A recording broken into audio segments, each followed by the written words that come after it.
अस्सलाम वालेकुम।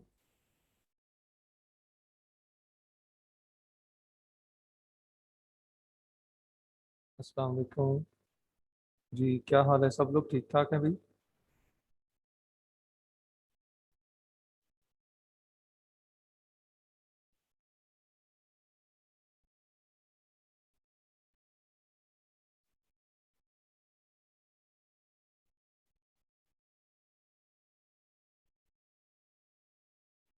ओके जी, new topic शुरू करते हैं।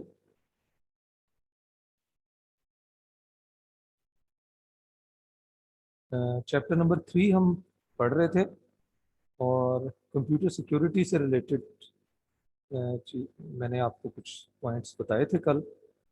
और स्पेसिफिकली बताया था हैक्ड कंप्यूटर क्या होता है, और जो लोग कंप्यूटर हैक करते हैं क्यों करते हैं, हैक करने के बाद उनका बुनियादी मकसद क्या होता है, वो क्या क्या हमारे कंप्यूटर को या कंप्यूटर सिस्टम को प्रॉब्लम क्रिएट कर सकते हैं। तो ये काफ़ी सारी चीज़ें हमने पढ़ी थी। फिर इसका बिजनेस इम्पैक्ट क्या होता है, ठीक है जी। और फिर इसको हैंडल करने के लिए इंटरनेट यूजेज पॉलिसीज भी हमने पढ़ी और ईमेल यूजेज पॉलिसीज भी पढ़ी, ठीक है जी। तो अब स्टार्ट करते हैं next, safeguarding data controls and best practices. Controls क्या होते हैं? ये वर्ड कंट्रोल्स, एक होता है कंट्रोल। कंट्रोल जो है वो नाउन के तौर पर भी यूज होता है और वर्ब के तौर पर भी यूज होता है, ठीक है। कंट्रोल करना, ठीक है जी। This person is controlling this device. एक बंदा इस डिवाइस को कंट्रोल कर रहा है, इस काम को कंट्रोल कर रहा है, इन वर्कर्स को कंट्रोल कर रहा है। तो कंट्रोल एज अ नाउन भी यूज होता है। जी जी, किसी ने हैंड रेज किया था। जी, आप में से हैंड रेज किया था किसी ने? जी। अस्सलाम सर। वालेकुम सलाम वरहमतुल्लाह। सर ये कॉपीराइट इन्फ्रिंजमेंट्स और कंप्यूटर टेम्परिंग इन दोनों को बता दें क्या है। जी, सर कॉपीराइट। ईमेल यूजेस में। जी, कॉपीराइट इन्फ्रिंजमेंट क्या होता है? कॉपीराइट की खिलाफ वर्जी करना, ठीक है जी। पायरेसी में कहीं होगा मेरा ख्याल है, जहां पायरेसी का वर्ड सर है। ईमेल सर ईमेल यूजेस में ईमेल यूजेज के अंदर कोई पायरेसी का मेरा ख्याल हो, पायरेटेड। अनलॉफुल पर्पस में।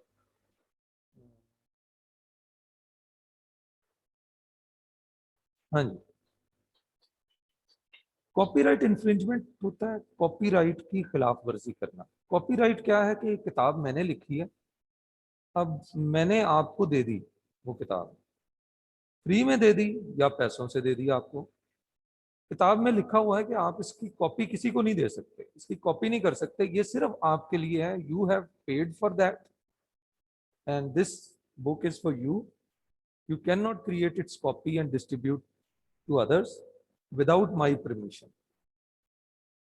तो अगर आप उसकी कॉपीज किसी और को देते हैं तो इसको कहेंगे कि आप ये कॉपीराइट इन्फ्रिंजमेंट है, कि आपने कॉपीराइट्स को वायोलेट किया है, ठीक है जी। यस।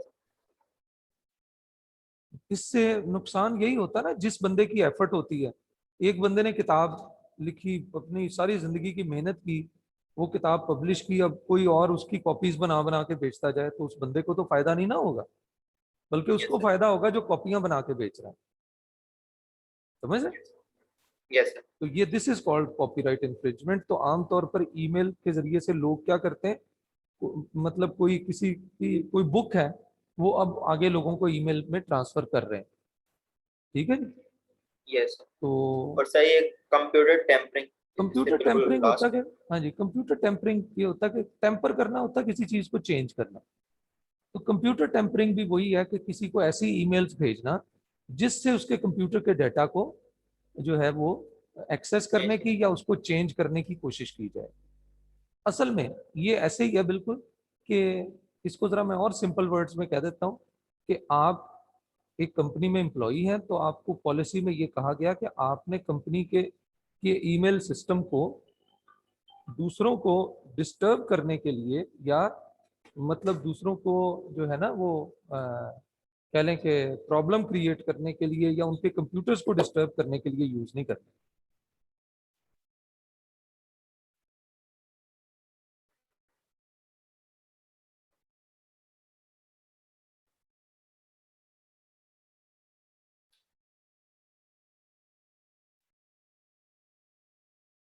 सर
ओके जी, सॉरी, मेरा ख्याल है दोनों पॉइंट्स पता चल गए होंगे, कॉपीराइट इंफ्रिंजमेंट भी और कंप्यूटर टेम्परिंग का भी पता चल गया होगा।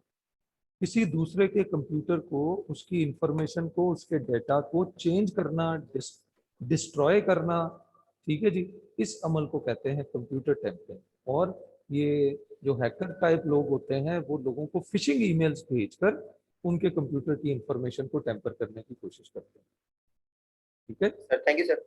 ओके जी, नेक्स्ट आगे कंटिन्यू अब करते हैं। अब हालांकि हमने कल तो हमने कंपनीज की पॉलिसीज पढ़ी कि कंपनीज ईमेल यूजेज की और इंटरनेट यूजेज की ये पॉलिसीज बनाती हैं। मकसद उनका यही होता है कि वो उनका डेटा डिस्टर्ब ना हो, उनका जो है वो कंप्यूटर्स को कोई हैक ना कर ले। तो क्योंकि ज्यादातर हैकिंग जो है थ्रू इंटरनेट ही होती है, थ्रू ईमेल, फिशिंग ईमेल्स के जरिए से होती है, तो इसलिए कंपनीज ये पॉलिसीज जरूर बनाती है। इसके अलावा अब कुछ जनरल ये मतलब पॉलिसी के पर्सपेक्टिव में इनको मद्देनजर रख के भी पॉलिसीज बनाई जा सकती हैं। ये जो कुछ कॉमन सेफ गार्ड्स बताए हैं, कुछ कॉमन एहतियाती तदाबीर बताई हैं, टिप्स एंड ट्रिक्स बताई हैं, ठीक है जी, इनको अभी हम देखते हैं। इसमें एक word controls and best practices. Best, तो कंट्रोल्स क्या होते हैं? रूल आप कह सकते हैं, कोई भी तरीकाकार या रूल, उन्हें कंट्रोल्स बोला जाता है। और एक है कंट्रोल करना, वो एक प्रोसेस आ जाता है, वो वर्ब आ जाता है। तो कंट्रोल का वर्ड जो है कंप्यूटिंग के अंदर, आईटी के अंदर, ये एक नाउन के तौर पर भी यूज होता है और एक वर्ब के तौर पर भी यूज होता है।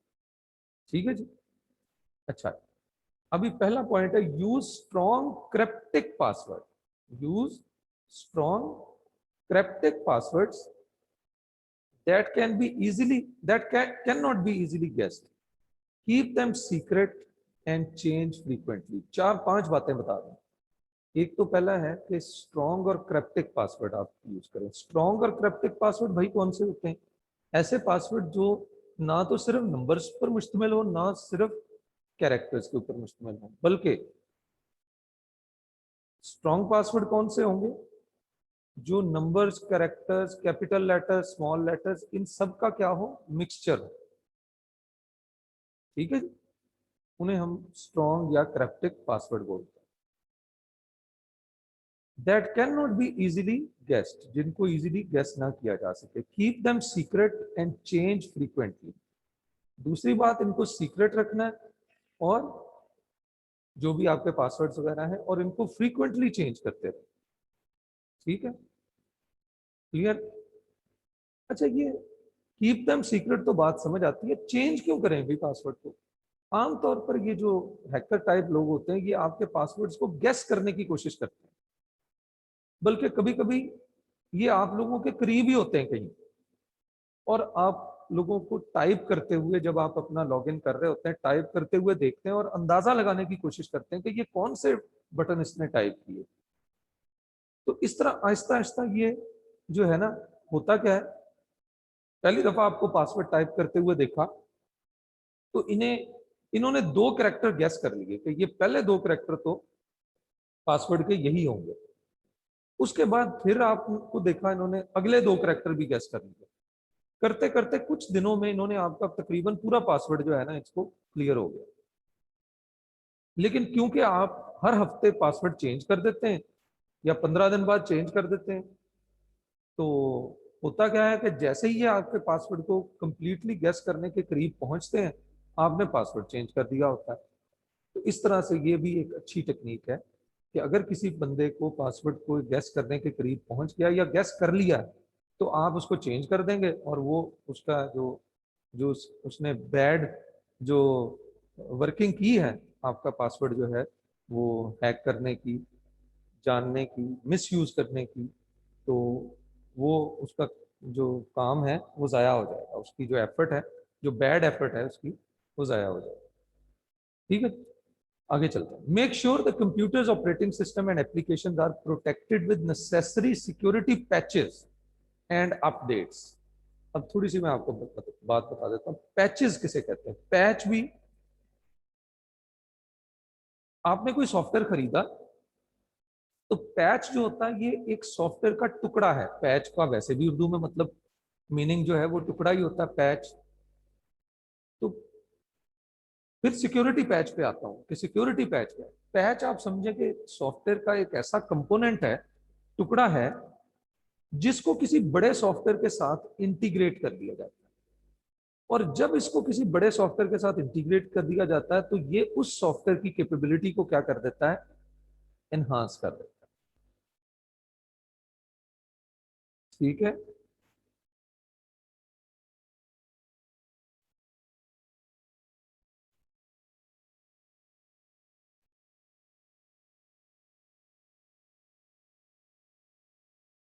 तो इस तरह से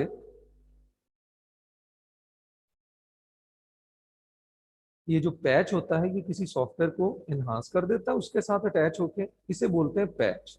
अच्छा, अब मैंने कहा इन्हांस कर देता है, अगर कोई ऐसा पैच हो, सॉफ्टवेयर कंपोनेंट हो, जिसको किसी बिगर सॉफ्टवेयर के साथ अटैच कर दें, इंटीग्रेट कर दें, और वो उसकी सिक्योरिटी को एनहांस कर दे, नॉट कि उसकी लुक एंड फील नहीं, बल्कि उसकी सिक्योरिटी को एनहांस कर दे, तो फिर हम उसे कहेंगे ये एक सिक्योरिटी पैच है। ठीक है, अक्सर आपने देखा होगा आपके मोबाइल पे अपडेट्स आ जाती हैं कि एंड्रॉयड की ये अपडेट आ गई है, ये इतने 146 MB की हैं, इसको पहले डाउनलोड करके आप अब इंस्टॉल करें, और फिर आपका मोबाइल का जो सॉफ्टवेयर है वो अपडेट हो जाएगा। तो ये भी असल में अपडेट्स या पैचेस इन्हें बोलते हैं, और इनका बुनियादी मकसद यही होता है कि आपके कंप्यूटर को या आपके मोबाइल के ऑपरेटिंग सिस्टम सॉफ्टवेयर को और ज़्यादा बेहतर बना दे, इन्हांस कर दे, उसकी सिक्योरिटी को इन्हांस कर दे। ठीक है जी। Make sure the computer is protected with up to date antivirus and anti spyware software. इसके अलावा आप इस चीज को भी मेक श्योर करें कि आपके कंप्यूटर के अंदर एंटीवायरस सॉफ्टवेयर पहले तो इंस्टॉल करें, और दूसरी बात, उस सॉफ्टवेयर को अपडेट करते रहें। हर 2-4 दिन बाद उसकी भी अपडेट्स आती रहती हैं, उसको अपडेट करते रहेंगे। अपडेट करने का फायदा ये होगा कि कोई नया वायरस भी जो आया है, उसको भी जो है वो कंप्यूटर क्या कर लेगा, हैंडल कर लेगा। ठीक है जी। दूसरा है एंटी स्पाईवेयर सॉफ्टवेयर भी आप यूज करें और उनको भी अपडेट करते रहें। तो एंटीवायरस और एंटी स्पाईवेयर सॉफ्टवेयर में क्या फर्क है, थोड़ा सा ये देख लेते हैं। एंटीवायरस, अच्छा पहले वायरस भी देख लेते हैं कि वायरस क्या है, हमें तो यही नहीं पता वायरस क्या है। तो आप समझ लें कि वायरस भी एक सॉफ्टवेयर ही होता है। वायरस क्या है, इट इज स्पेशल सॉफ्टवेयर। या it is a bad software, या आप कह सकते हैं it is a computer program that perform malfunctioning, functioning नहीं बल्कि malfunctioning in a computer, यानी वो अच्छे काम नहीं करता बल्कि बैड काम करता है, मेल फंक्शनिंग गलत काम करता है, कंप्यूटर की प्रॉपर फंक्शनिंग को बल्कि खराब करता है। तो it is a computer program that performs malfunctioning inside the computer, ऐसा सॉफ्टवेयर जो कंप्यूटर के अंदर बैड फंक्शनिंग गलत काम कर रहा है, ऐसे काम कर रहा है जिसकी हमें जरूरत नहीं है। वो हमारे कंप्यूटर की फाइल्स को डिलीट कर रहा है, कंप्यूटर के अंदर किसी फाइल की कॉपियां बनाया जा रहा है या अपनी ही कॉपियां बनाया जा रहा है।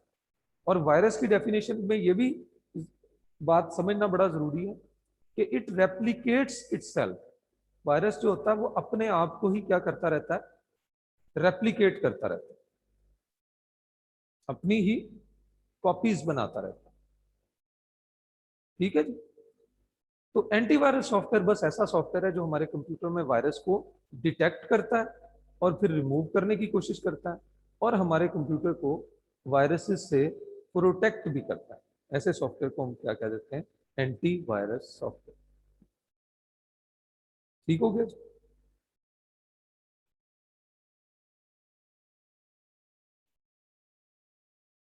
एंटी स्पाईवेयर सॉफ्टवेयर कौन सा है, पहले समझना है कि स्पाईवेयर सॉफ्टवेयर कौन सा होता है। स्पाईवेयर सॉफ्टवेयर ऐसा होता है जो वायरस तो नहीं है लेकिन है उसी कबीले का है उसी से मिलता जुलता है, यानी हमें नुकसान पहुंचाता है। स्पाईवेयर सॉफ्टवेयर ऐसा होता है जो हमारे कंप्यूटर के अंदर अगर आ जाए तो हमारे कंप्यूटर में छुप के बैठा रहता है, मेमोरी में रेजिडेंट हो जाता है, मेमोरी में चला जाता है और हमारे कंप्यूटर के डेटा को पिक करता रहता है, करके किसको भेजता रहता है, जासूस है ना ये स्पाईवेयर, जासूस सॉफ्टवेयर। ये हमारे कंप्यूटर की इंपॉर्टेंट इंफॉर्मेशन को देता रहता है किसी और पर्सन को, वही जो हैकर होता है। ठीक है। एज सच ये हमारे कंप्यूटर की फाइलों को डैमेज नहीं करता, अपनी कॉपियां नहीं बनाता, लेकिन छुप के बैठा रहता है और हमारे कंप्यूटर की अहम इंफॉर्मेशन दूसरों तक पहुंचाता रहता है। ऐसे सॉफ्टवेयर को कहते हैं स्पाईवेयर सॉफ्टवेयर। और एंटी स्पाईवेयर सॉफ्टवेयर वही जो कि स्पाईवेयर को डिटेक्ट करे और फिर हमारे कंप्यूटर को जो है वो स्पाईवेयर से निजात दिलाए। ठीक है जी। उसके बाद users should avoid clicking on unknown or unsolicited links or attachments। Users जो हैं, अब नेक्स्ट जो बेस्ट प्रैक्टिस है वो क्या है कि जितने भी कंप्यूटर यूजर हैं उन्हें ये चाहिए कि जब भी उनको कोई ईमेल आए, अननोन ईमेल, ऐसी ईमेल जो किसी मतलब नोन पर्सन से नहीं आई, उस ईमेल को यूजर जो है वो क्या करता रहे, उसको क्लिक ना करे, ना उसके साथ जो अगर अटैचमेंट्स है, कोई फाइल अटैच है, ना उनको क्लिक करे। एंड डाउनलोडिंग अननोन फाइल्स और प्रोग्राम्स, और ना अननोन फाइल्स को डाउनलोड करे, ना प्रोग्राम्स को। इस तरह की जो ईमेल्स होती हैं जो अननोन सोर्सेज से आपको आई होती हैं, उनको क्लिक ही ना करें बस। हाँ, आपके कोई रिलेटिव हैं, कोई आप जहाँ जॉब कर रहे हैं, पढ़ रहे हैं, काम कर रहे हैं, बिजनेस ईमेल है, उसको आप ठीक है ओपन करें, लेकिन जो अननोन है उसको ओपन ही ना करें, ना उसके साथ जो अटैचमेंट्स हैं उनको ओपन करें। इनमें चांस है, हो सकता है, जरूरी नहीं है कि हर एक ही वायरस होता है, लेकिन चांस है कि इनमें कहीं ना कहीं कोई वायरस या प्रॉब्लम हो। Avoid sending information via standard unencrypted wifi. अच्छा, ये बड़ी इंटरेस्टिंग बात है, इसको थोड़ा सा समझना, which is specially easy for hackers to intercept. अक्सर हम किसी रेस्टोरेंट में जाते हैं, किसी पब्लिक प्लेस पर जाते हैं और अब वहां हमें ओपन इंटरनेट कोई मिल जाए ना, तो हम बड़ा खुश होते हैं, फ्री में इंटरनेट चला रहे हैं जनाब। ठीक है जी, तो बड़ा राजी होते हैं उसको। तो ये एक बड़ा मसले वाली बात है। तो हम लोग उससे कनेक्ट हो जाते हैं क्योंकि वो ओपन वाईफाई होता है, और हैकर्स भी उसी इंटरनेट वाईफाई से कनेक्टेड होते हैं जो अनएनक्रिप्टेड होता है, यानी जिस पे कोई पासवर्ड वगैरह नहीं लगा होता। ठीक है जी। और इंफॉर्मेशन अनएनक्रिप्टेड जा रही होती है, जैसे जा रही होती है लोगों को नजर आ रही होती है कि क्या इंफॉर्मेशन। तो अब आप उस वाईफाई को यूज करते हुए जो भी मैसेजिंग वगैरह करेंगे, लोग उसको इंटरसेप्ट कर सकेंगे, वो जो हैकर्स टाइप लोग हैं। Encrypted Wi-Fi scrambles the signals, making it useless to hackers unless they have the code to decrypt it. अगर आप encrypted हो, जैसे घरों में हमने encrypted होता है, उस पर पासवर्ड भी लगाया होता है और उस पर हमने encryption भी सेट की होती है, ऑप्शन होता है, तो वो जो हमारा डेटा जब हम उसके जरिए से ट्रांसफर भी कर रहे होते हैं इंटरनेट पे, तो वो हमारा डेटा कोड्स में बदल कर, सीक्रेट कोड्स में बदल कर ट्रांसफर हो रहा होता है, जिसको हैकर इंटरसेप्ट आसानी से नहीं कर सकते। हैकर कोई उसको इंटरसेप्ट भी कर ले, उसे वो इंफॉर्मेशन बड़ी वो स्क्रैम्बल्ड नजर आती है, सीक्रेट कोड्स में नजर आती है, तो वो उसको उसके लिए शायद फायदेमंद नहीं होती। ठीक है जी। नेक्स्ट है जी, using HTTPS in the URL before entering any sensitive information or a password. The S stands for secure। तो इसकी मैं थोड़ी सी आपको एक प्रैक्टिस भी बताता हूँ, ये जरा देखिएगा। मैं अभी एक वेबसाइट को ओपन करता हूँ आपके सामने।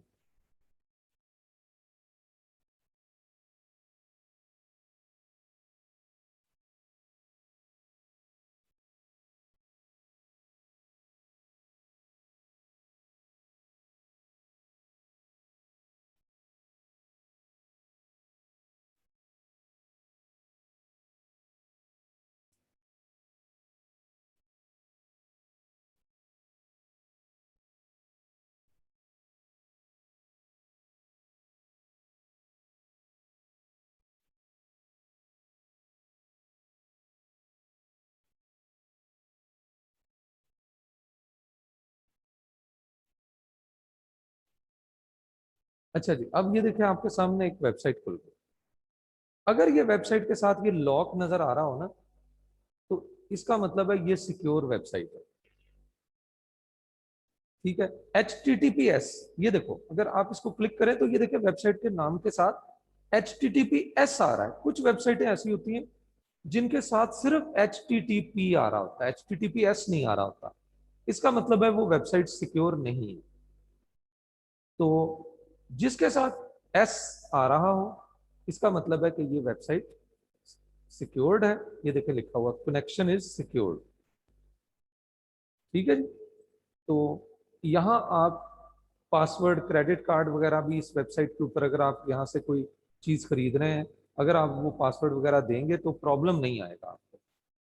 ठीक है जी, काफी चांसेस होंगे कि आपको प्रॉब्लम ना आए। जो भी आप यहाँ से कोई चीज खरीदेंगे, देर इज अ चांस के प्रॉब्लम आने के चांसेस कम हो जाए।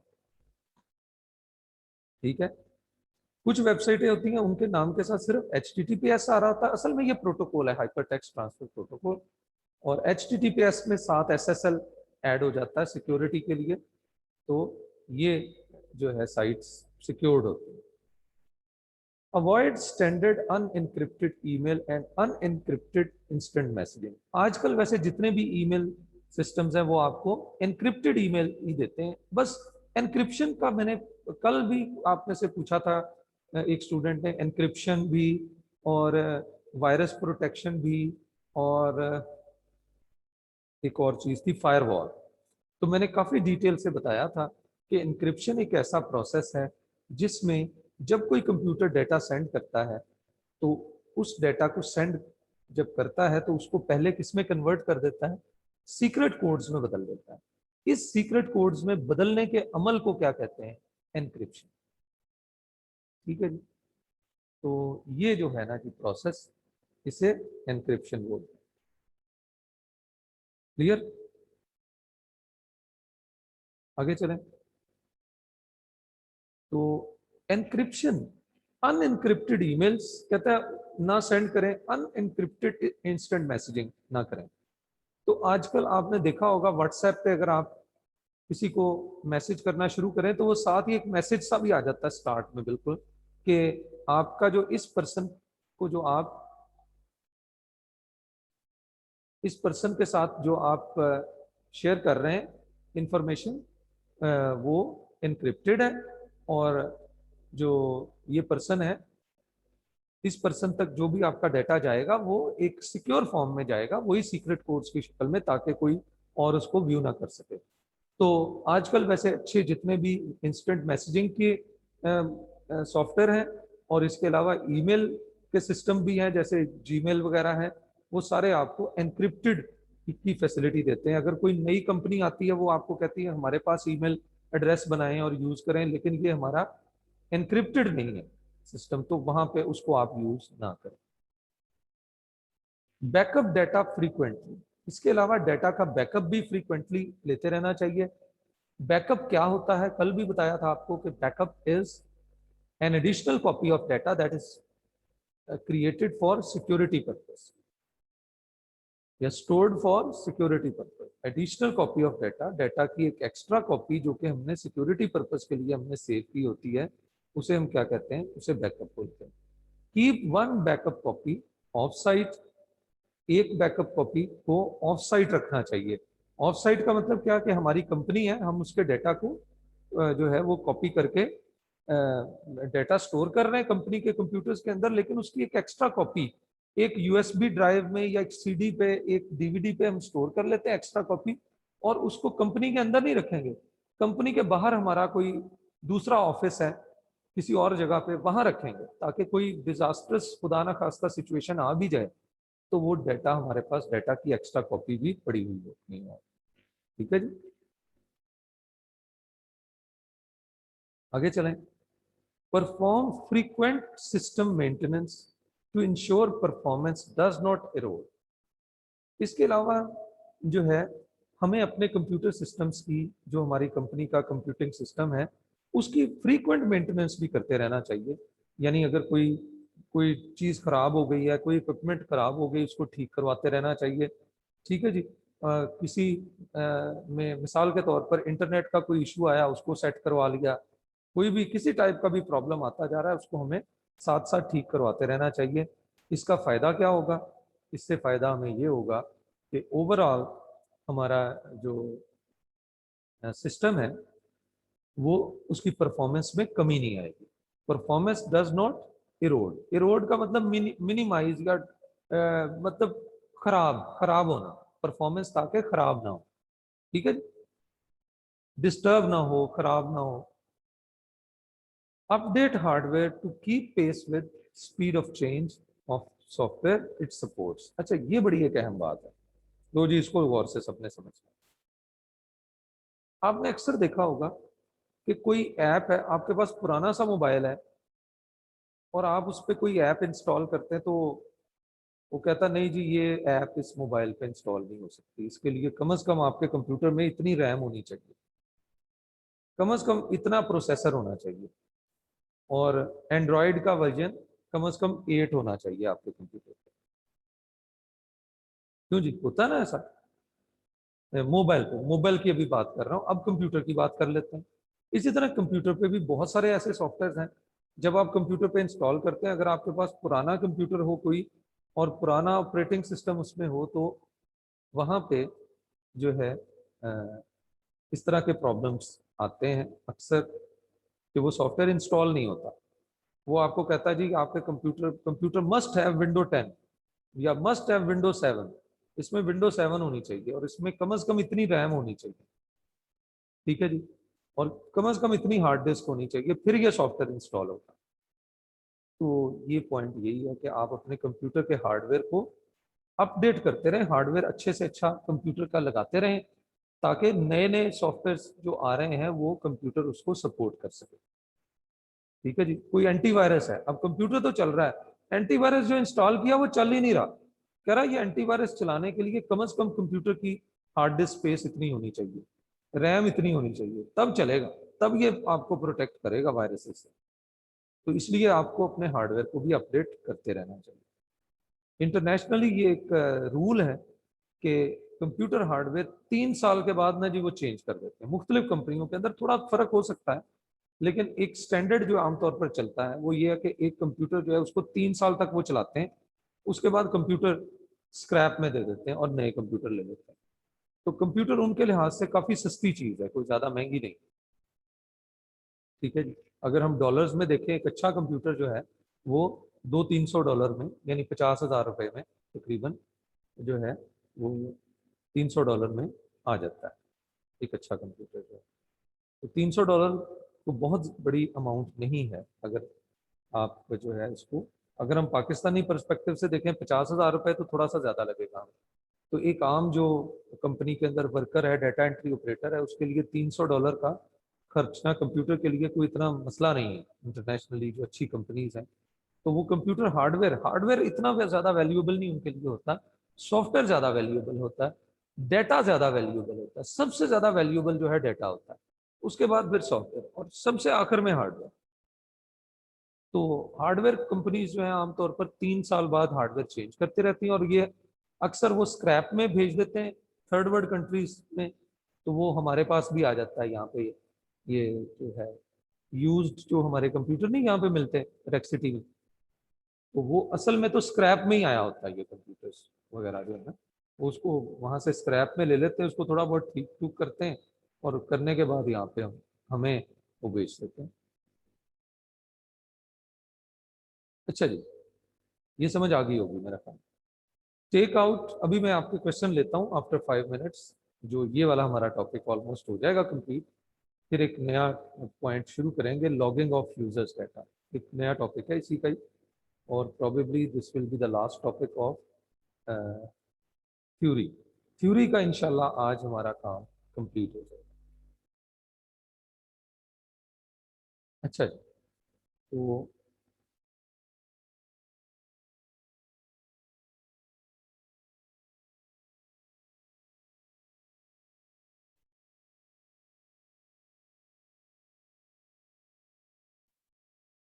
एक,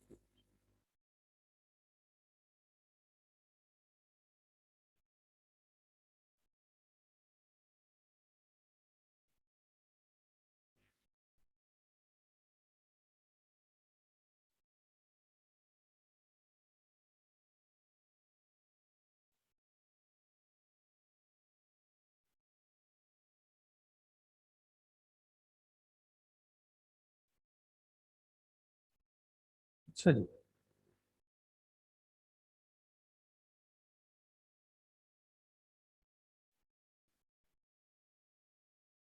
take out adequate insurance cover for systems and software. इसके अलावा जो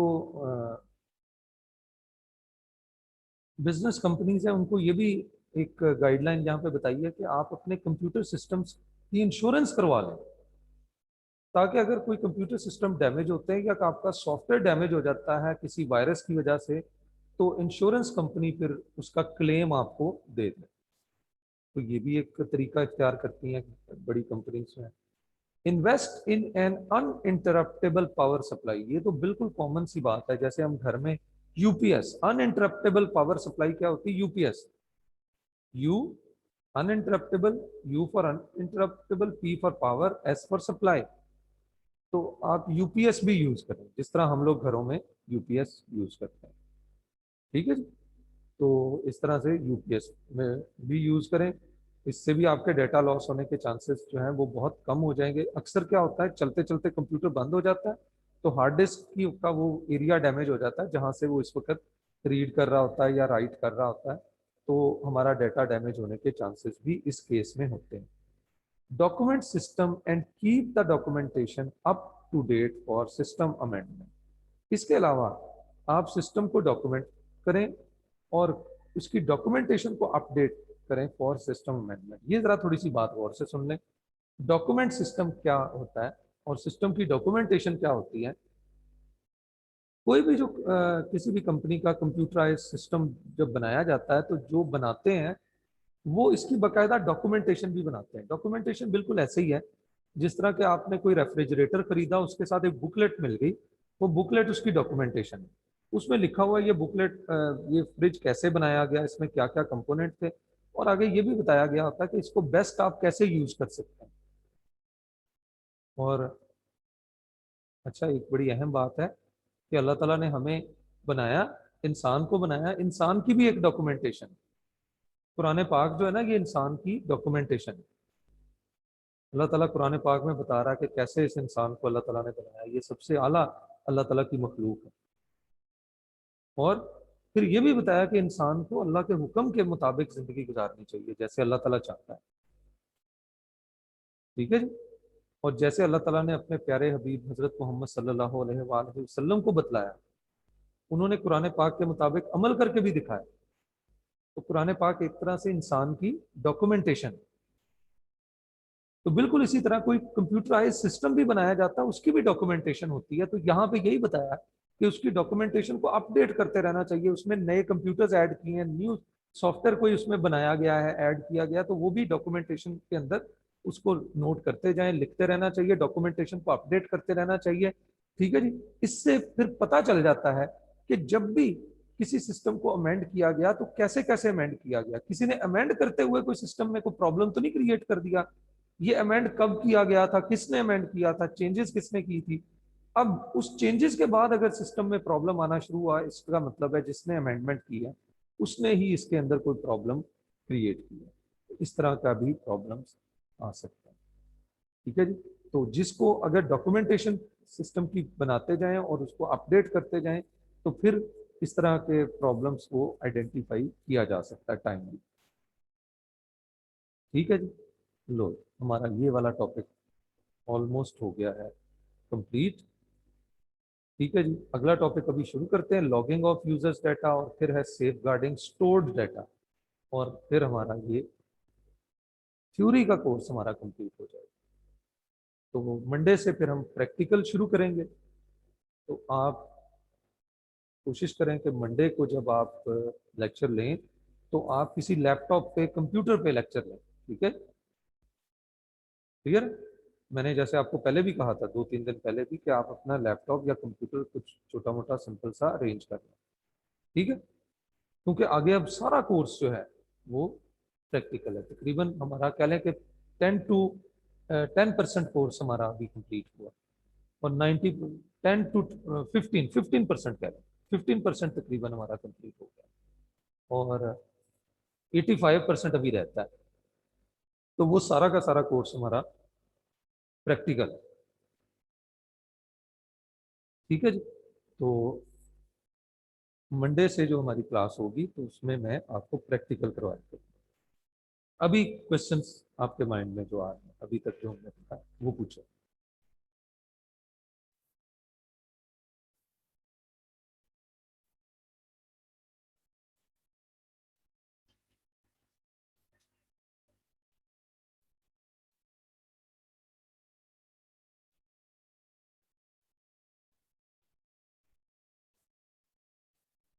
जी, Talha Kashif.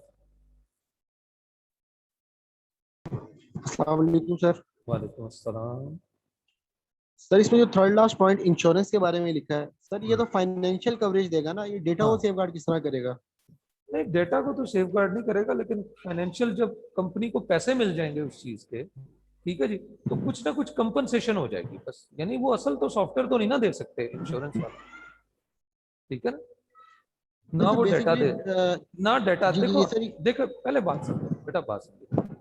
Data has value. एक साइंटिस्ट ने पिछले दिनों कहा, data is the new oil. Data is the new oil. जो आज का दौर हमारा चल रहा है, या आज से 20 साल पहले, 10 साल पहले, जो ऑयल प्रोड्यूसिंग कंपनीज थी, सॉरी, ऑयल प्रोड्यूसिंग कंट्रीज जो थी, जिन मुल्कों के पास ज्यादा ऑयल था उन्हीं को ही अमीर तरीन समझा जाता था। क्यों जी, यस ऐसा ही सर, है। ऐसे ही लेकिन सर। अब कहते हैं कि आने वाले दौर में ऑयल का यूज बहुत कम हो जाएगा। तो इलेक्ट्रिक कार्स आ रही हैं, इलेक्ट्रिक मोटर व्हीकल्स आ रही हैं। ठीक है जी, बहुत सारी चीजें इलेक्ट्रिक पे चले जाएंगी। ऐसे ही है।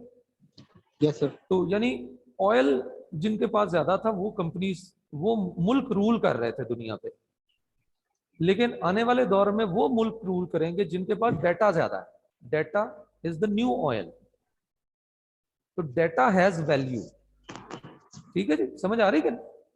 तो यस सर। इंश्योरेंस कवर इसका यही है कि मिसाल के तौर पर किसी कंपनी का डाटा लॉस हो गया, सॉफ्टवेयर खराब हो गया, सॉफ्टवेयर में वायरस आ गया, तो जो इंश्योरेंस कवर दे रही है कंपनी, वो कहेगी भाई हमसे पैसे ले लें इतने, ये आपने जितने की इंश्योरेंस करवाई है, आप ये सॉफ्टवेयर नया बनवा लें या नया खरीद लें, ठीक है जी, या इसके अंदर ओके जो सर। प्रॉब्लम आई है इसको अमेंड करवा लें और उसके ऊपर जो भी खर्चा आएगा वो हम पे कर देंगे। बस यही है उसका, फाइनेंशियल कवर ही है ना जी उसका। यस सर, ठीक है। थैंक यू सर, अल्लाह हाफिज। जी, एनी अदर क्वेश्चन?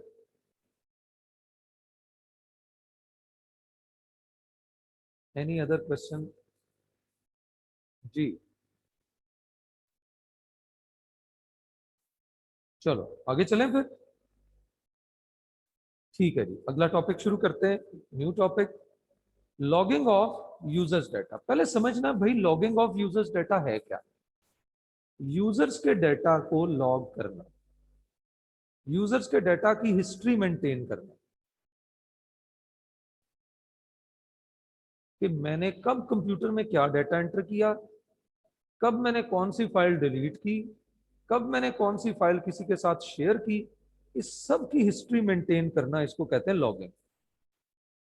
जिस तरह किसी यूनिवर्सिटी के जो वो मेन गेट होता है वहां पे एक पर्सन, एक बल्कि दो चार पर्सन होते हैं, वो चेक कर रहे हैं कौन कौन आ रहा है यूनिवर्सिटी में, किस टाइम पे आ रहा है, कोई गेस्ट आ रहा है तो वो किस वक्त किससे मिलने के लिए आ रहा है।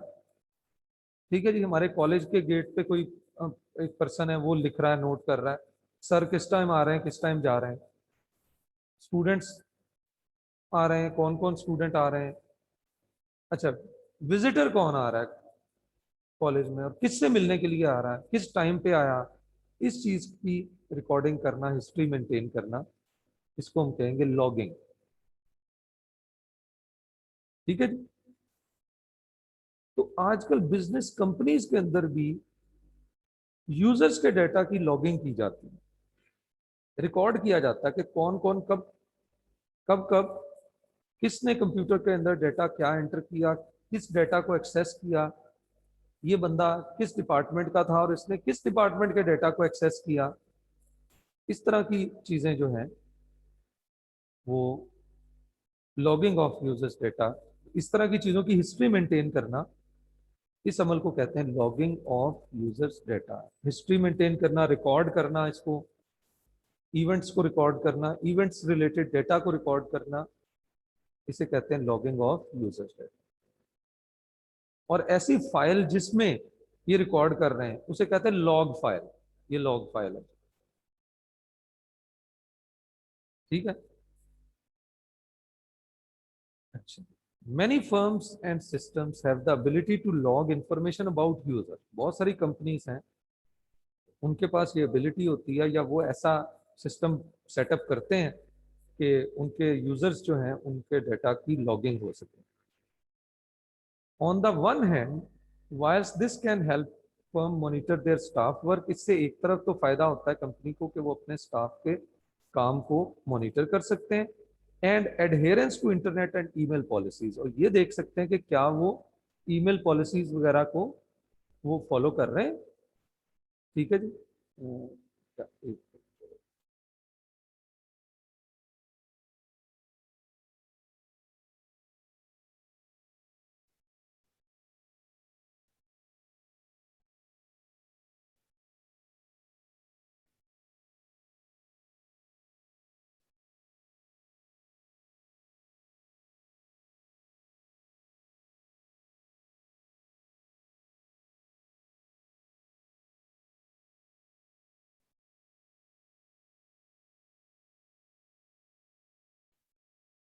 अच्छा जी,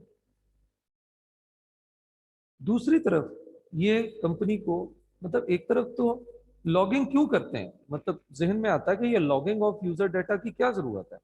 एक तरफ तो एम्प्लॉयज की ट्रैकिंग हो सकती है कि स्टाफ कैसे काम कर रहा है, ईमेल जो है इंटरनेट और ईमेल पॉलिसीज को जो पर्सन है वो फॉलो कर रहे हैं। It can sometime be argued that it causes resentment, suspicion and a general lack of trust. और इसके अलावा एक और भी यहाँ पे प्रॉब्लम आ जाता है कि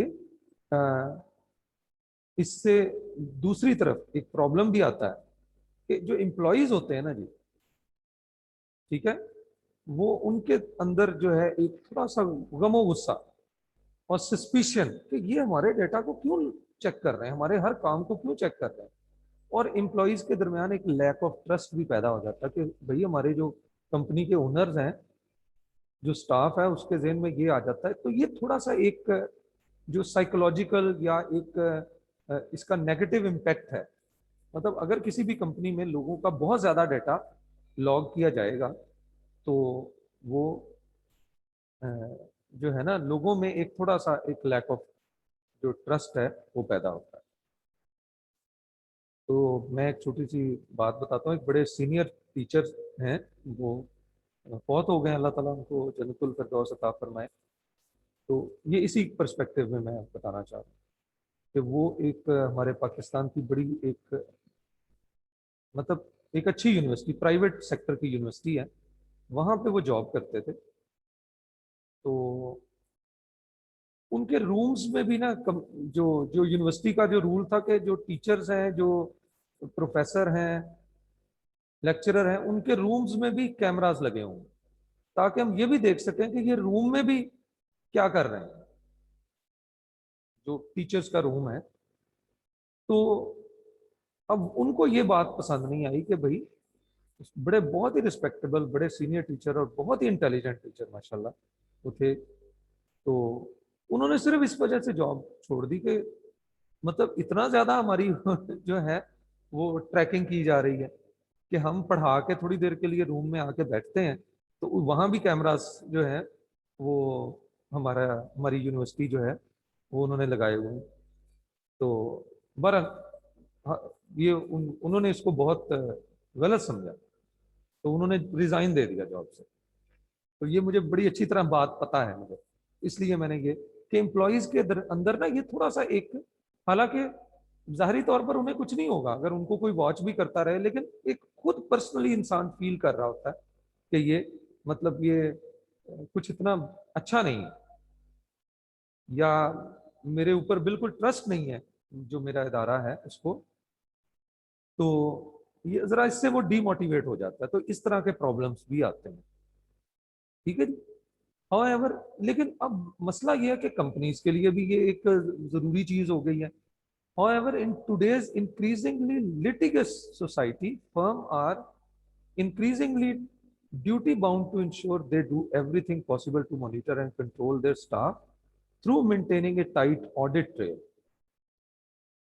ऑडिट ट्रेल क्या होता है? ए रिकॉर्ड ऑफ पास्ट एक्टिविटी, कि उसने क्या क्या प्रीवियसली किया, रिकॉर्ड ऑफ पास्ट एक्टिविटी। तो आजकल का जो माशरा है वो उसमें क्योंकि अब हर चीज लीगल होती जा रही है, इंक्रीजिंगली लिटिगस सोसाइटी, यानी जहां कानूनी, हर काम को कानूनी मदद जो है ना उस पर्सपेक्टिव से देखा जाता है।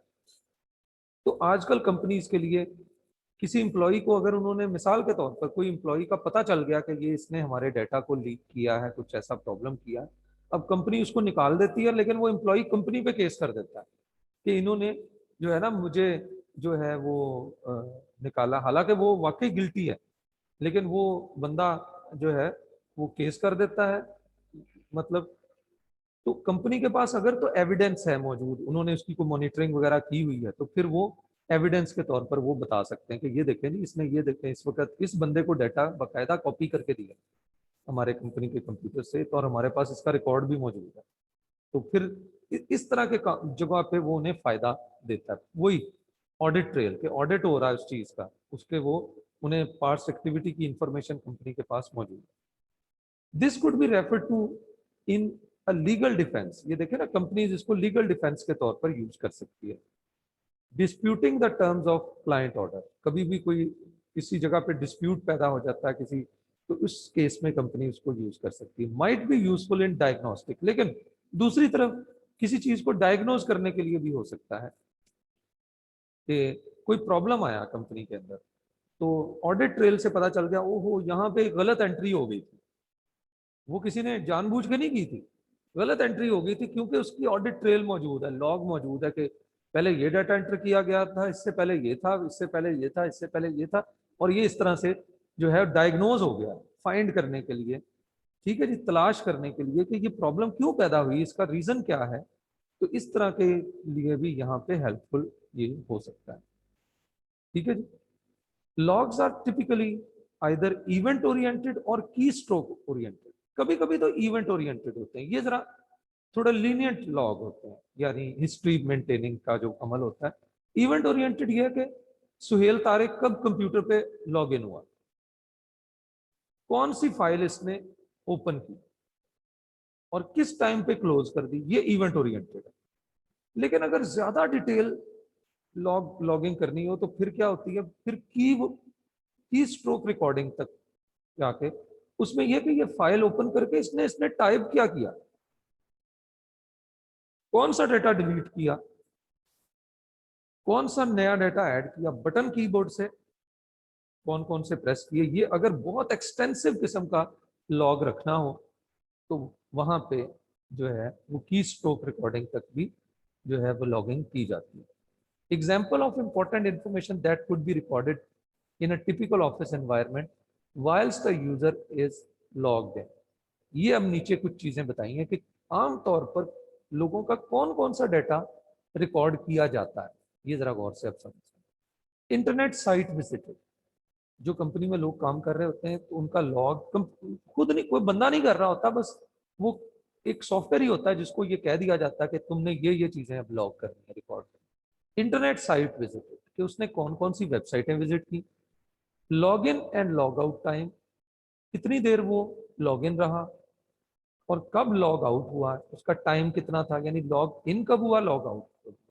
Email sent and receive, emails कितनी सेंड हुई, कितनी रिसीव हुई। ठीक है जी। आइडल टाइम, कितनी देर वो आइडल रहा।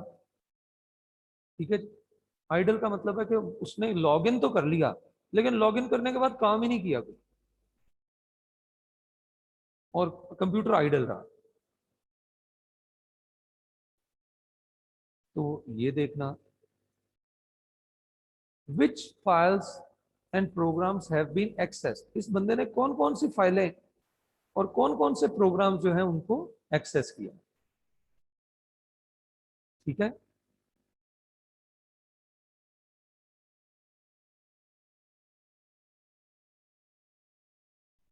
उसके बाद की स्ट्रोक्स, की स्ट्रोक्स कौन कौन से बटन्स यानी कौन कौन से इसने प्रेस किया। Conversation made over VoIP, VoIP क्या होता है पहले तो ये नोट कर लें, voice over internet protocol, voice over internet protocol. Internet को यूज करते हुए जो हम वॉइस कॉल्स करते हैं उन्हें कहते हैं conversation made using VoIP. Internet को यूज कर, यानी जो व्हाट्सएप से कॉल करते हैं हम, ये क्या है, ये VoIP, voice over internet protocol. एक वैसे कॉल की हमने, वो वॉइप नहीं है, वो इंटरनेट को यूज करते हुए नहीं की, वो सेलुलर नेटवर्क को यूज करते हुए हमने। लेकिन व्हाट्सएप को यूज करते हुए जो कॉल कर रहे हैं उसे कहेंगे VoIP, voice over internet protocol. ठीक है जी।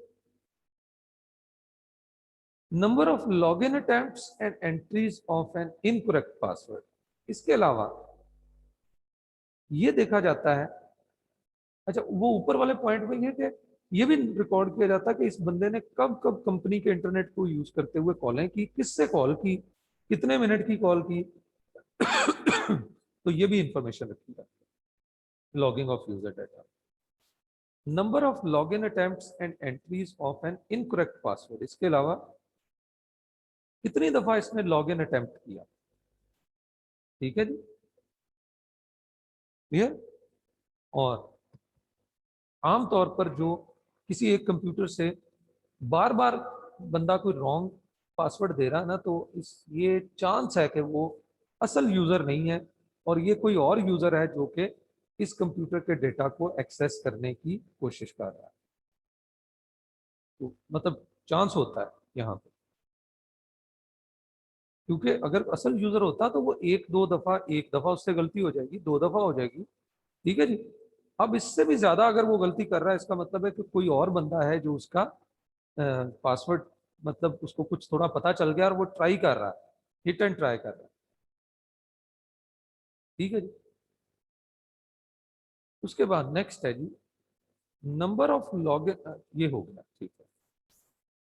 Details of documents faxed and sent to printer, इसके अलावा कौन से जो है किस बंदे ने अपने कंप्यूटर से कौन सी फाइलें प्रिंट करने के लिए भेजी या फैक्स की फाइलें, इसका भी लॉग रखा जाता है। इससे ये पता चलता है कि भाई आपने क्यों ये फाइलें इतनी प्रिंट की, आपको तो जरूरत ही नहीं थी, आपका तो कंपनी में ये काम ही नहीं है ये वाली फाइल्स आप प्रिंट करें। इसका मतलब है वो बंदा किसी को डाटा भेज तो नहीं रहा, लेकिन डाटा का प्रिंट आउट लेके किसी को दे रहा है। तो इस तरह का जो है प्रॉब्लम इससे आइडेंटिफाई किए जा सकते हैं अगर हम लॉगिंग करते रहें यूजर्स के डाटा। अच्छा, अब जो आपको मैंने शुरू में इस पॉइंट के, ये जब मैंने पॉइंट सारे बताए तो स्टार्ट में मैंने आपको बताया कि ये कोई बंदा फिजिकली नहीं कर रहा होता, ये सारा काम, सारा डाटा रिकॉर्ड नहीं कर रहा होता, बल्कि एक कंप्यूटर सॉफ्टवेयर ही है। कंप्यूटर सॉफ्टवेयर जो है उसके अंदर ऑप्शन सेट कर दिए जाते हैं और वो फिर कंप्यूटर उन इस किस्म के डाटा को रिकॉर्ड करता रहता है। तो असल में वो ऑप्शन किसके पास होते हैं? क्या हर बंदा दूसरे के डाटा को लॉग कर सकता है? नो।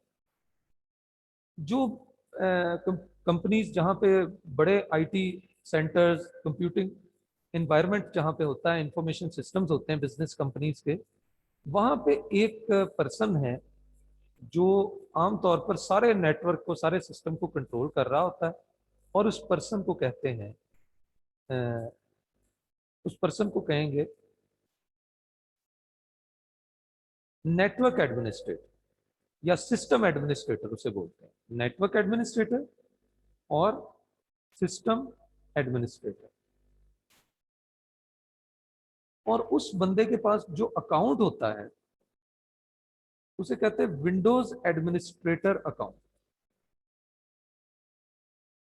उस बंदे का कंप्यूटर पे एक अकाउंट बना होता है, एक लॉगिन बना होता है, जैसे हमारा फेसबुक पे आईडी नहीं होता, इसी तरह उसका कंपनी के पूरे सिस्टम के अंदर एक अकाउंट बना होता है और उस अकाउंट को कहते हैं विंडोज एडमिनिस्ट्रेटर अकाउंट।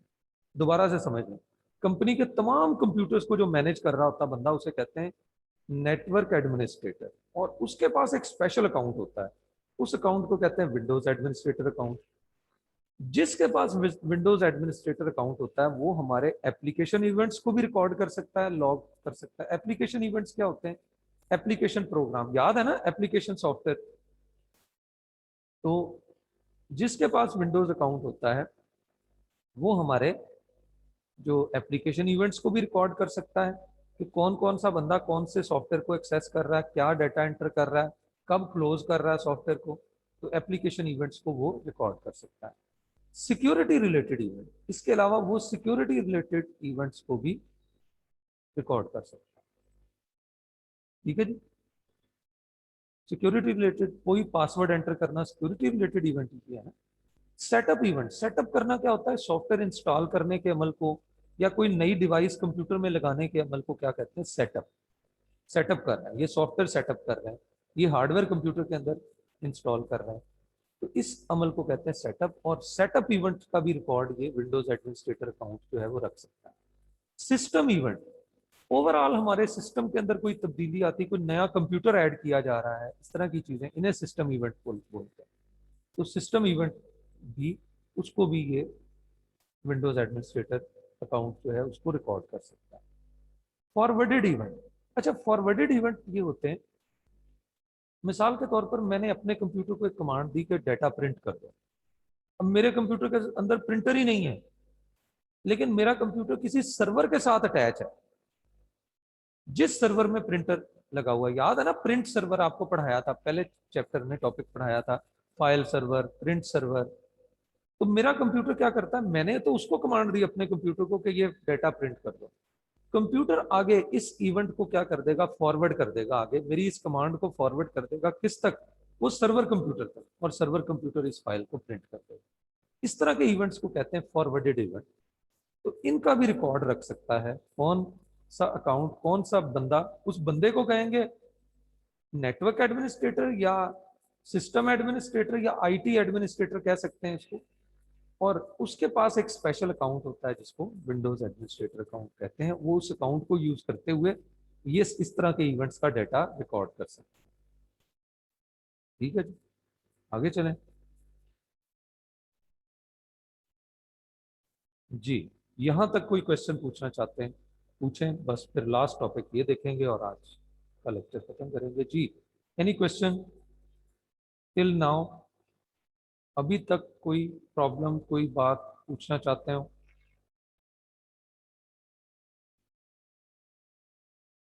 भैया एक्टिव हो जाओ थोड़ा सा, सो तो नहीं रहे जी। कौन कौन जाग रहा है?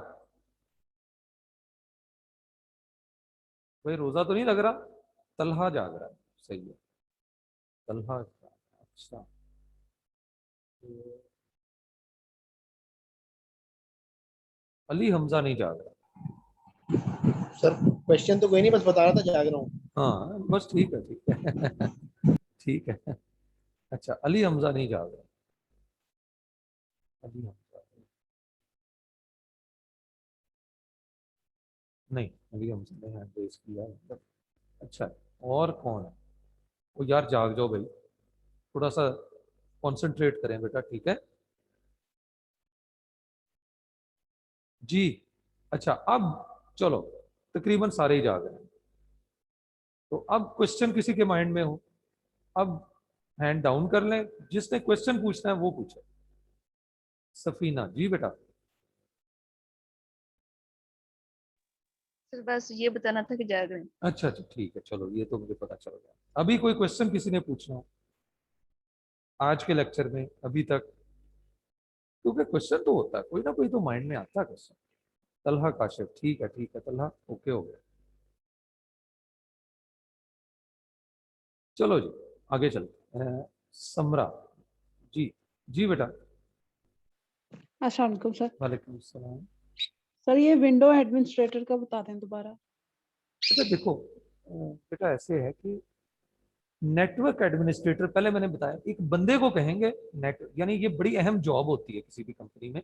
समझे कंपनी है XYZ, वहां पे 100 कंप्यूटर्स हैं और एम्प्लॉयज हैं, वो उन कंप्यूटर्स पे काम करते हैं। तो अब ऐसा है कि एक बंदा ऐसा है जो कि जिसके पास अथॉरिटी है कि वो सारे कंप्यूटर को चेक भी कर सकता है, वो लोगों को किसी का पासवर्ड ब्लॉक कर सकता है, उस उसके पास ये अथॉरिटी है। उस बंदे को हम कहेंगे नेटवर्क एडमिनिस्ट्रेटर या सिस्टम एडमिनिस्ट्रेटर। अच्छा, वो कोई हाथ से कंप्यूटर तो बंद नहीं ना कर देगा, वो उसके पास एक अकाउंट होता है जिसके जरिए से वो दूसरे कंप्यूटर्स को व्यू भी कर सकता है, उनमें क्या क्या एक्टिविटी हो रही है उसको देख सकता है। ऐसे अकाउंट को कहेंगे विंडोज एडमिनिस्ट्रेटर अकाउंट, ठीक है। जी सर, जी सर। चलो, अली हमजा जी। अली जी अस्सलाम बेटा। वालेकुम सर। वालेकुम अस्सलाम। सर की स्ट्रोक्स के बारे में दोबारा एक्सप्लेन कर दें। की स्ट्रोक बेटा, बस कीबोर्ड के ऊपर जब बटन दबाते हैं ना, इसको कहते हैं की स्ट्रोक। सर ऊपर की स्ट्रोक रिकॉर्डेड भी लिखा हुआ है हाँ रिकॉर्डर में, हाँ जी, जो रिकॉर्ड। टाइपिंग करते हैं वो भी। नहीं नहीं, वो तो एक तो होता है ना वो टाइपिंग स्पीड नोट करने के लिए, क्यों यस जी, सर। वो भी असल में की स्ट्रोक रिकॉर्डिंग ही है। लेकिन वहां पे ये नहीं रिकॉर्ड किया जा रहा कि आप क्या टाइप कर रहे हैं, बस ये रिकॉर्ड किया जा रहा कितने वर्ड्स या कितने कैरेक्टर टाइप कर रहे हैं, ऐसे ही है ना। Yes sir. वो भी की स्ट्रोक रिकॉर्डिंग ही है, लेकिन एक इस मकसद के लिए कि आप क्या टाइप कर रहे हैं, not how much you are typing but what you are typing, ठीक। ठीक होगा। तो ये इसको भी यस। रिकॉर्ड करना की स्ट्रोक रिकॉर्डिंग ही है असल में। लेकिन बिजनेस कंपनीज के अंदर ये जो लॉगिंग की जाती है उसमें ये भी शायद ये भी नोट किया जाता कि how much you are typing, लेकिन ये ज्यादा कंसर्न होता है कि व्हाट यू आर टाइपिंग, ठीक है। किस पर्पस के। हाँ, इसका ज्यादा, इस पे ज्यादा फोकस होता है। Yes sir. चलो आगे चलते हैं और अब इसको थ्योरी वाला काम कंप्लीट करें। लास्ट टॉपिक है सेफ गार्डिंग स्टोर डाटा। हमारे कंप्यूटर्स के अंदर जो डाटा स्टोर हो गया है, अब उसको कैसे हमने महफूज रखना है कि भाई वो सेफ रहे, ठीक है जी। उसका वो डाटा टेम्पर ना कोई कर दे, ठीक है जी, कोई डाटा डिलीट ना कर दे, ठीक है, डाटा की एक्यूरेसी में कोई कमी बेशी ना आ जाए। तो उसके लिए क्या, कौन सा तरीका इख्तियार करेंगे? तो ये 4 हमें गाइडलाइंस यहाँ पे बताई हैं। In addition to adopting the above security procedure, कहता ऊपर वाले तो जो प्रोसीजर अप्लाई करें, इंटरनेट यूजेज पॉलिसीज भी अप्लाई करें, वो लॉगिंग ऑफ यूजर डाटा भी करें, तो ये इसके अलावा the following techniques are also often used by firm to assist in further safeguarding the stored data. Data जो स्टोर हो चुका है, ठीक है, उसको स्टोर डेटा को बचाने के लिए, महफूज रखने के लिए, ताकि उसमें प्रॉब्लम्स ना आए, इसको देखने के लिए क्या क्या चीजें एम्प्लॉय करनी चाहिए। सबसे पहले maintain version control of files so that you are always working on the latest version of a document, the files in database। ठीक है जी, आप हमेशा क्या करें, वर्जन कंट्रोलिंग करें। वर्जन कंट्रोलिंग ये होती है कि एक फाइल है, उसमें मैंने डेटा एंटर किया, लेकिन आज आके एंटर किया, लेकिन हमारा कंप्यूटर सिस्टम ऐसा हो जो फाइल्स के वर्जन्स बनाता जाए। तो जैसे ही मैंने आज नया डेटा एंटर किया, कंप्यूटर क्या करे, मेरे डेटा को कंप्यूटर में सेव करता जाए, लेकिन कल की फाइल का एक वर्जन क्रिएट करके रख ले।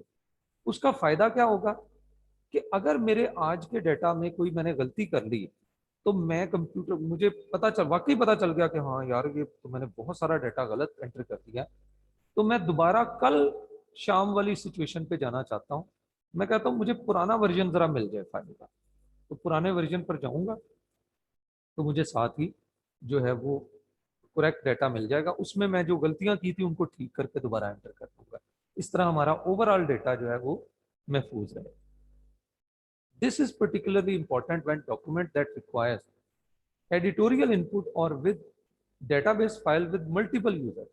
ये आमतौर पर वहां पे बड़ा फायदेमंद होता है जहां पे मल्टीपल यूजर्स जो हैं किसी फाइल के अंदर डेटा एंटर कर रहे हो, और कोई प्रॉब्लम आ जाए तो हम प्रीवियस वर्जन के ऊपर चले जाएंगे। इससे हमारा ओवरऑल जो काम है वो जो प्रॉब्लम है उसको हम एक तरह से दोबारा रिवाइंड करके दोबारा से उस प्रॉब्लम को रिसॉल्व करके डेटा एंटर कर सकते हैं। तो एक तरीका तो ये है वर्जन कंट्रोलिंग। दूसरा, DBMS, एम्प्लॉई ए डेटाबेस मैनेजमेंट सिस्टम। अच्छा, ये अभी समझ लो कि डेटाबेस मैनेजमेंट सिस्टम एक स्पेशल सॉफ्टवेयर है। तो दूसरा जो गाइडलाइन हमें बताई गई है वो ये है कि जब भी आप कोई सॉफ्टवेयर, जब भी आप बिजनेस कंपनीज को चाहिए कि जो भी अपना डेटा स्टोर कर रहे हैं वो डेटाबेस मैनेजमेंट सिस्टम को यूज करते हुए डेटा स्टोर करें, क्योंकि डेटाबेस मैनेजमेंट सिस्टम जो है इसका बुनियादी मकसद ही क्या है, it is a special software. ये समझ ले बात कि डेटाबेस मैनेजमेंट सिस्टम एक ऐसा सॉफ्टवेयर है जिसका काम क्या है कि वो इफेक्टिवली डेटा को मैनेज करता है, कंट्रोल करता है, और डिफरेंट किस्म के जो है वो मैनिपुलेशन करता है डेटा की, लेकिन कैसे, कंट्रोल्ड मैनर में, अनकंट्रोल्ड मैनर में नहीं बल्कि कंट्रोल्ड मैनर में। तो ये एक ऐसा सॉफ्टवेयर है कि आपके कंप्यूटर्स के अंदर जो डेटा है उसको बड़े कंट्रोल मैनर में मैनेज करेगा और जो है डेटा स्टोर करेगा बड़े ही एफिशिएंट और जो आप कह सकते हैं कंट्रोल्ड मैनर में डेटा को हैंडल करेगा। ठीक है, it is a special software responsible of creating, managing, manipulating and controlling A database. और डेटाबेस क्या है, वो फाइल है जिसमें सारा डेटा हमारा स्टोर हो रहा है। तो ये मैनेज करता है, कंट्रोल करता है, ठीक है जी, हैंडल करता है उस फाइल को जिसमें हमारा डेटा रखा जा रहा है। Routinely checking the accuracy of standing data. पहला पॉइंट क्या था, वर्जन कंट्रोलिंग करनी चाहिए। दूसरा क्या है, डेटाबेस मैनेजमेंट सिस्टम को यूज करना चाहिए। तीसरा क्या है, routinely checking the accuracy of standing data. जो स्टैंडिंग डेटा है उसकी एक्यूरेसी को रूटीनली जो है वो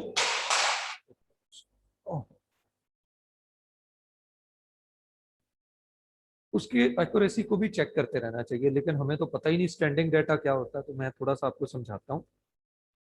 आमतौर पर कोई भी बिजनेस कंपनी जो है उनके पास दो किस्म का डेटा होता है, एक होता है स्टैंडिंग डेटा और एक होता है डायनेमिक डेटा। स्टैंडिंग डेटा को स्टैटिक डेटा भी कहते हैं, ठीक है, स्टैंडिंग डेटा और एक डायनेमिक डेटा। डायनेमिक डेटा वो होता है जो कीप ऑन चेंजिंग, जो वक्त के साथ साथ चेंज होता रहता है। जैसे एक बैंक है तो उनके जो कंप्यूटर सिस्टम में डेटा है, जो अकाउंट बैलेंस है क्या ख्याल है?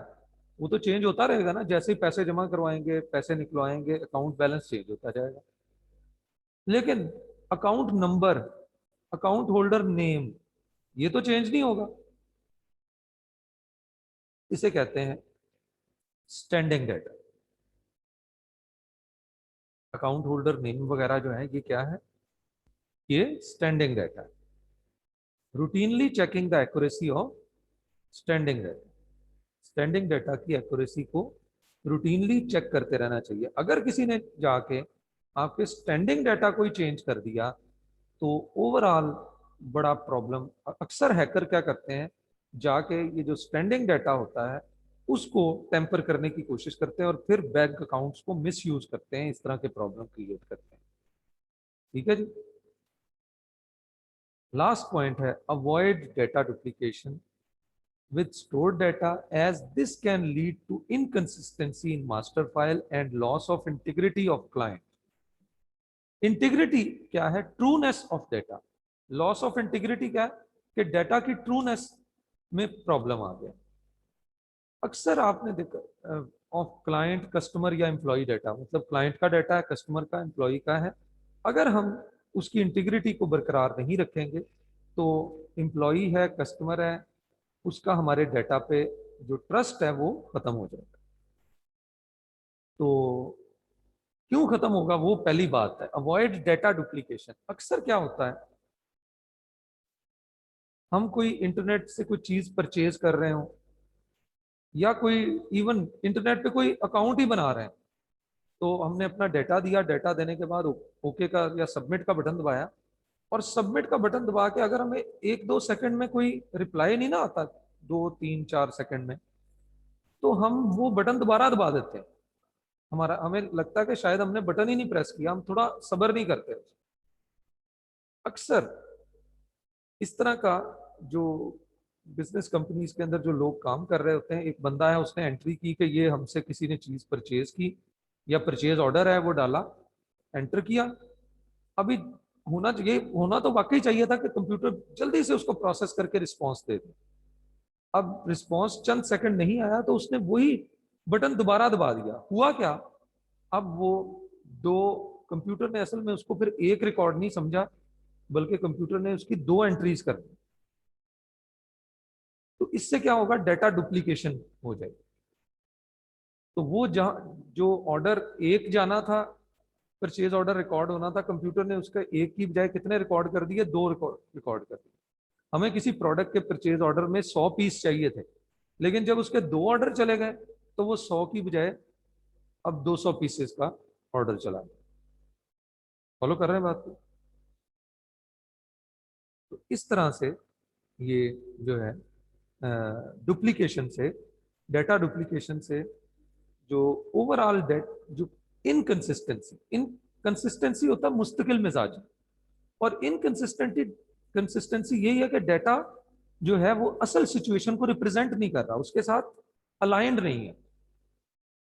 जैसे एक बंदा वो बैंक से उसने पैसे निकलवाए 50,000 रुपए, तो जो डेटा एंट्री ऑपरेटर है उसने 50,000 की ट्रांजैक्शन एंटर की, लेकिन 2 दफा बटन दबा दिया। पहले 1 दफा एंटर की, उसे रिस्पॉन्ड नहीं आया, फिर उसने दोबारा एंटर कर दी। हालांकि उनको ट्रेनिंग दी जाती है कि आपको एटलीस्ट एक ट्रांजैक्शन की आप जो सबमिट करें उसके बाद इतना आपको वेट करना चाहिए, इतनी देर तक आपको उसका रिप्लाई आ जाएगा कि वो आपकी ट्रांजैक्शन हो गई है या नहीं हुई। लेकिन उसने चंद सेकंड किया और एक उसका जो साइकोलॉजिकल इंस्टिंक्ट था, उसने फिर दोबारा बटन प्रेस कर दिया। तो अब हुआ क्या कि इससे वो बंदा तो समझा कि एक ही ट्रांजैक्शन हुई है, लेकिन 2 दफा एंट्री चले गई। असल में जो कस्टमर था उसको उसने 1 दफा ही 50,000 रुपया दिया, लेकिन उनके सिस्टम में एंट्री हो गई कि 2 दफा 50,000 रुपए की एंट्री जो है हो गई, डुप्लीकेशन हो गई।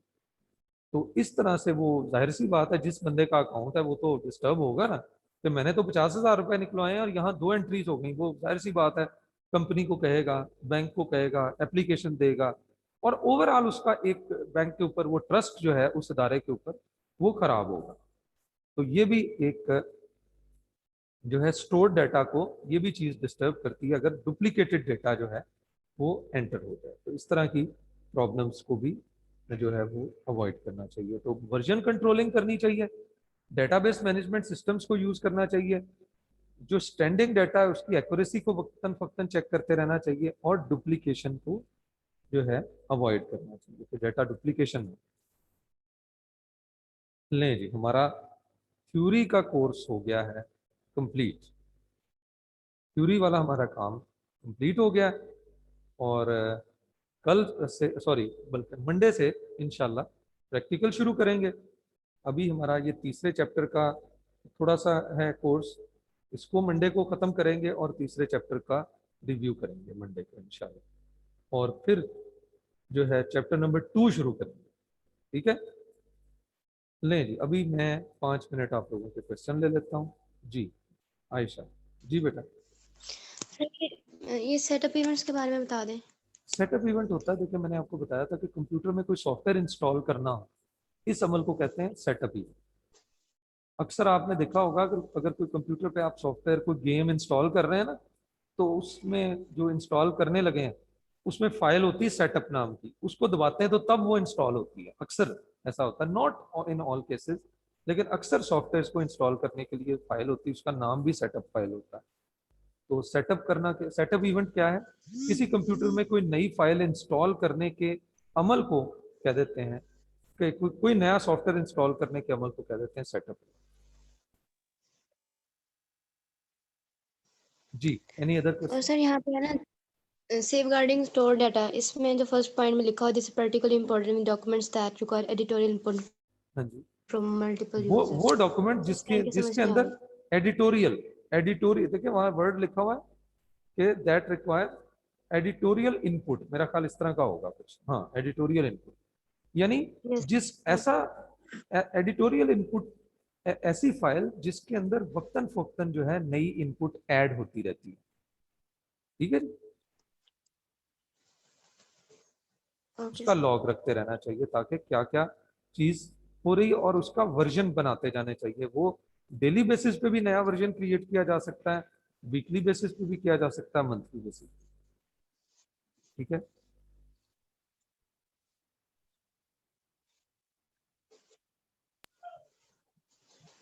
जी। सर अगर एक कंप्यूटर इंटरनेट कनेक्टेड नहीं है तो उसके डेटा को किसी भी तरह लॉजिकल अप्रोच के थ्रू एक्सेस किया जा सकता है?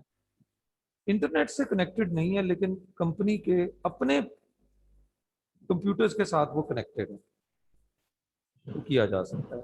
अगर जब तक वो स्टैंड अलोन है, दूसरे कंप्यूटर के साथ कनेक्टेड ही नहीं है, तो फिर तो नहीं ना किया जा सकता एक्सेस। क्यों जी? यस सर, कनेक्ट ही नहीं है ना किसी के साथ, तो कोई कैसे उसके डेटा को एक्सेस करेगा? ठीक है सर, यही पूछना था बस।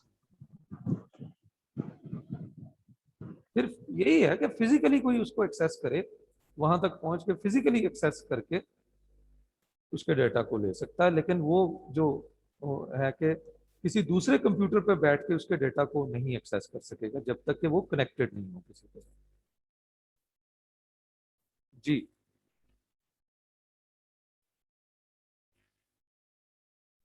जी बेटा, नेक्स्ट, एनी अदर क्वेश्चन?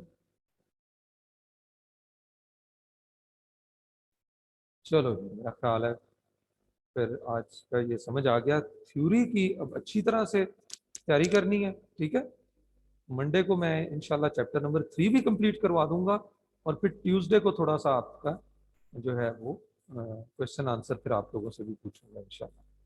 ठीक है, ओके जी, अल्लाह हाफिज।